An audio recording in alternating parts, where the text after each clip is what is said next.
Hello guys, আমি Asha. Welcome back to my YouTube channel Sahachar. আশা করি তোমরা সবাই ভালো আছো, আমিও কিন্তু অনেক অনেক ভালো আছি। তো এখন আমরা আছি মাসির বাড়িতে, আর মাসির বাড়ি থেকে আজকে রওনা দেবো কলকাতায় পিসির বাড়িতে। তো আজকে সকাল সকাল কিন্তু মাংস খাওয়া থেকেই পর্বটা শুরু করলাম। আর যেহেতু আমরা আজকেরই পিসির বাড়ি চলে যাব, তো সেই জন্য মাসিরা মাংস রান্না করলো। আর যেহেতু আমরা সকাল সকাল বেরোবো, মানে আমাদের 11টার সময় ট্রেন ছিল, তাই সকাল সকাল সবাই স্নান করে নিয়েই কষা মাংস নিয়ে বসে পড়েছি খাওয়ার জন্য। আর এমনকি খাচ্ছিও, তোমরা দেখতে পাচ্ছ কিভাবে গল্প করতে করতে, দেখতেই পাচ্ছ। তোমরা তো জানোই যে আমাদের কলকাতা আসার উদ্দেশ্যটা কি, কারণ আমার দাদার বিয়ে। তো সেই বিয়ে নিয়ে বেশ তোড়জোড় আছে, তোমরা সবাই জানো। তো সেই জন্য প্রত্যেকটা পর্ব তোমাদের কাছে সব কিছুই আসবে। তো কালকের আমার দাদার বিয়ে, তো এখান থেকে যাওয়ার পর বুঝতেই পারছো কতটা কি অবস্থা হতে চলেছে আমাদের। এতটা জার্নি করার পর শরীর কিভাবে কেমন থাকবে সেটা তো জানি না। এমনিতে আমার হালকা হালকা ঠান্ডা লেগেই গেছে, গরমে ঠান্ডা লেগে গেছে।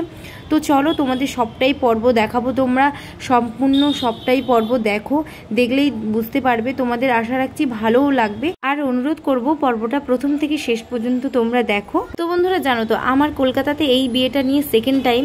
প্রথমবার হয়েছিল আমার বর্দির বিয়ে, ওই যে দেখতে পাচ্ছ লাল নাইটি পরা।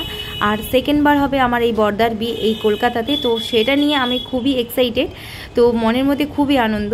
তো কি আর করবো, মাসির বাড়ি থেকে এসেও কিন্তু আমরা দুদিন থাকতে পারলাম না। তো মাসিদের বাড়ি রাত শুধু একটা রাতই কাটালাম আমরা, যেহেতু আমার মার ডাক্তার দেখানোর জন্য আসতে হলো। তো যাই হোক, আমরা খাওয়া দাওয়া করে বেরিয়ে পড়বো। চলো বেরোই, তারপরে কথা হবে। না তোরে আসছিস কেন? টাটা।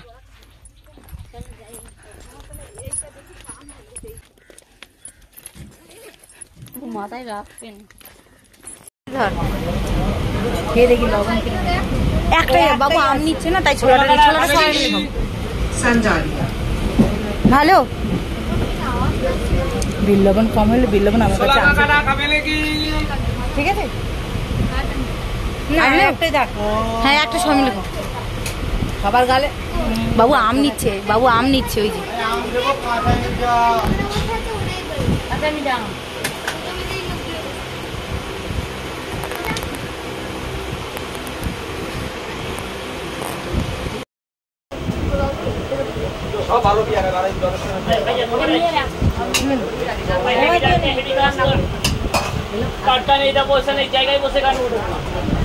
তো দেখতেই পেলে ট্রেনে উঠে পড়েছি, এবং ওঠার পর কিন্তু খেয়ে নিলাম একটু ছোলা, কারণ গরমে গরমে একটু টকটক ছোলা মানে মাখা বেশ ভালোই লাগলো, একটু মুখের স্বাদটাও পাল্টালো।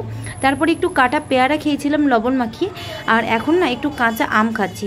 তো এটা কিন্তু পরপর না, একটু বাদে বাদেই খেয়েছি, কারণ একসাথে তো এত কিছু খাওয়া যাবে না, কারণ দুপুরবেলা ভাত খেয়েই বেরিয়েছি, মাংস ভাত খেয়েই। তো বন্ধুরা, আর আমি যে কথাগুলো বলছি, তোমাদের কথাগুলো শুনতে অনেকটাই অসুস্থ লাগছে, কারণ আমার কথার সাথে সাথে বাইরের আওয়াজটাও প্রচণ্ড তোমাদের শোনাচ্ছে। কারণ আমি যে জায়গাটায় আছি সেই জায়গাটার পরিবেশটাই এইরকম, কোনো শান্ত পরিবেশ নেই। তো সেই জন্য আর কিছু করার নেই, তো তোমাদের একটু মানিয়ে নিতে হবে, আর আমি জানি তোমরা মানিয়ে নেবে। তো আমি তো এখন কাঁচা আম খাচ্ছি, আর ভাগ্নি খাচ্ছে কাঁচা পেয়ারা। এখন ওরা কাঁচা পেয়ারা খাওয়া শেষ করেনি। তো চলো আমি কাঁচা আম খেতে খেতে এগোই, আর তোমরা ভিডিওটা দেখতে দেখতে এগিয়ে চলো পিসির বাড়ির দিকে।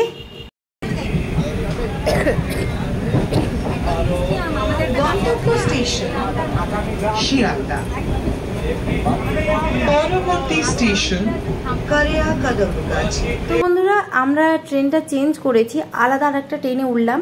তো বিকেল টাইমটা একটু বেশ ট্রেনটা ফাঁকা ফাঁকা ছিল বলে ট্রেনে উঠেই না একটু দরজার কাছে দাঁড়ালাম সাহস করে, এবং দাঁড়ানোর পর বাইরেটা একটু দেখতে দেখতে যাচ্ছিলাম। হঠাৎ মাত্র এই ভিউটা চোখে পড়লো, যেটা তোমাদের সামনেই আমি তুলে ধরলাম। তোমরাও জানিও যে তোমাদের কেমন লাগলো।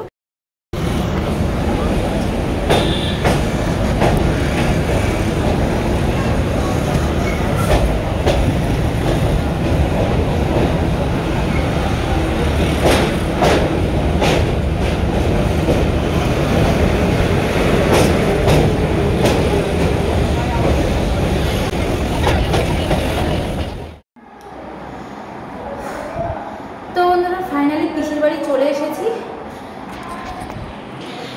এতটা শরীর অসুস্থ আর এতটা জার্নি হয়েছে, তো আমি জানি না বিয়ে বাড়ি কেমন কাটবে, কারণ শরীর এতটাই অসুস্থ, এতটাই ঠান্ডা লেগে গেছে, গরমেতে ঠান্ডা লেগেছে এতটাই, মানে এতটাই গলা টলা ব্যথা, পুরো নাক থেকে জল আসছে, চোখ মুখ পুরো জ্বালা করছে, মনে হচ্ছে যেন জ্বর আসবে।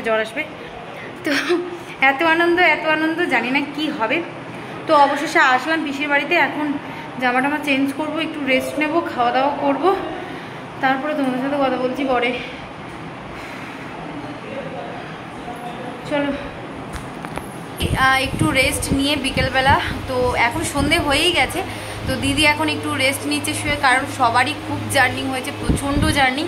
পরপর দুদিন, মানে আমরা গতকাল আসলাম মাসির বাড়িতে, আজকের আবার চলে আসলাম পিসির বাড়িতে।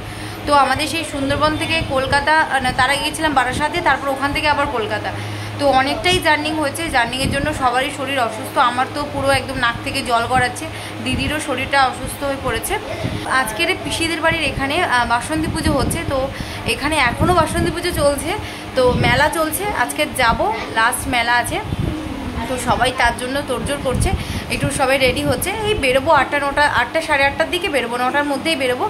তো জানো তো তোমরা যে কলকাতার আমাদের গ্রামের দিকে মেলা হলে কেমন হয়, যে সন্ধেবেলা মেলা হয়, 8টা 7টার মধ্যে সবাই মেলায় চলে আসে, কিন্তু শহরের ব্যাপারটা আলাদা, শহরে যত রাত হয় ততই সবাই, তারপর সবাই মেলাতে যায়। তো যাই হোক, এরকম একটা ব্যাপার। তো আমরা 8:30টার দিকে, 8:30 9টার মধ্যে বেরোবো, বেরিয়ে যাবো, পাশাপাশি বেশিটা দূর নয়, এই 2-3 মিনিট মতো লাগে যেতে।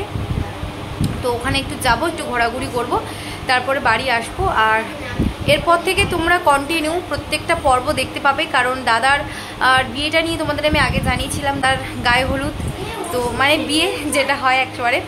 তো চলো, সেটা নিয়ে খুব এক্সাইটেড, সবাই সাজুগুজু করবো। আমার হাতে এখনও মেহেন্দি হয়নি, দিদিদের হাতে মেহেন্দি কমপ্লিট। মান্তু, মেহেন্দি আছে হাতে না উঠে গেছে?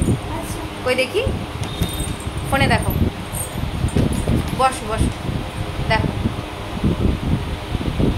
ওদিকে ঘোরা,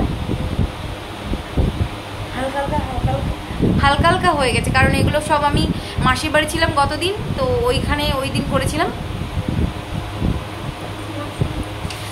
তো চলো আমরা সবাই রেডি সেডি হই, মেলায় যাব। তেমন কিছু দেখানোর নেই হয়তো, কারণ আমি যতদূর শুনেছি পিসিদের বাড়ি এখানে মেলাতে অনুষ্ঠানটা হয় না, এখানে শুধু খাওয়া দাওয়া, জিনিসপত্র কেনাকাটা করো, বাড়ি চলে আসো, ব্যাস এরকমই একটা মেলা হয়।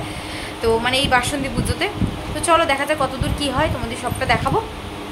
চলো, ভাবলাম তোমাদের মেলায় নিয়ে এসে অনেক কিছু দেখাবো, কিন্তু যেটা আশা করছিলাম তার থেকেও খারাপ অবস্থা, মানে কিচ্ছু নেই এখানে, শুধুমাত্র জিনিসপত্র আর এই খেলনা করার দোকান ছাড়া আর কিছু তেমন নেই দেখানোর মতো। তাই আমারও কিছু করার নেই বন্ধুরা, পর্বটা এখানেই শেষ করে দিলাম। দেখা হচ্ছে তাহলে আগামীকাল নতুন একটা পর্বতে। আমরাও একটা জিনিস কিনতেই এসেছি, একটু চুড়ি কিনবো, কিনে নিই সোজা বাড়ি যাবো। তাহলে নেক্সট পর্বটা দেখতে একদমই কিন্তু ভুলবে না। তাহলে সবাইকে শুভরাত্রি, টাটা।